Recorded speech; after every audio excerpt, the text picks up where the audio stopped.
ডাক, টেলিযোগাযোগ ও তথ্য প্রযুক্তি প্রতিমন্ত্রী জুনায়েদ আহমেদ পলক বলেছেন, দেশের বিভিন্ন সরকারি বেসরকারি প্রতিষ্ঠান, ব্যাংকিং সেক্টর এবং পোশাক শিল্পে বড় ধরনের সাইবার হামলা হতে পারে। তিনি বলেন, ব্যাংক, গার্মেন্ট, বিদ্যুৎ ও জ্বালানি খাতে সাইবার হামলার আশঙ্কা করছে। গত 10 দিনে 50,000-এরও বেশিবার হামলা চালিয়ে 8টি ওয়েবসাইটের ক্ষতি করার চেষ্টা করা হয়েছে।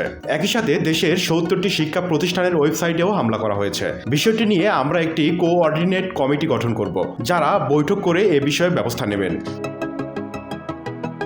মঙ্গলবার 30 জুলাই রাজধানীর আগারগাঁয়ের আইসিটি টাওয়ারে সমসাময়িক পরিস্থিতিতে সাইবার নিরাপত্তায় করণীয় সংক্রান্ত মতবিনিময় সভা পরবর্তী সংবাদ সম্মেলনে তিনি এসব কথা বলেন। পলক বলেন, এখন পর্যন্ত বাংলাদেশ ব্যাংকের ওয়েবসাইটে হামলা হয়নি, এমনকি কোনো ওয়েবসাইট থেকে গুরুত্বপূর্ণ কোনো তথ্য নিতে পারেনি সাইবার হামলাকারীরা।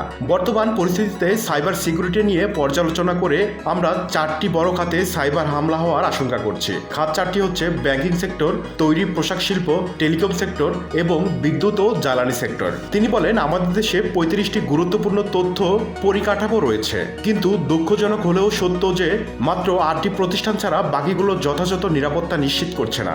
সরকারি প্রতিষ্ঠানগুলোকে নিয়মিত সিকিউরিটি অডিট করার পরামর্শ দিয়ে পলক বলেন, ভিপিএন ব্যবহারে সাইবার ঝুঁকি বাড়ছে।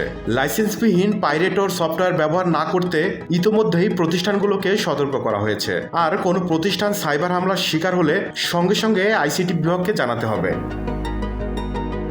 এর আগে পলকের সঙ্গে বৈঠকে দেশের 35টি কেপিআই প্রতিষ্ঠানের প্রতিনিধিরা অংশ নেন।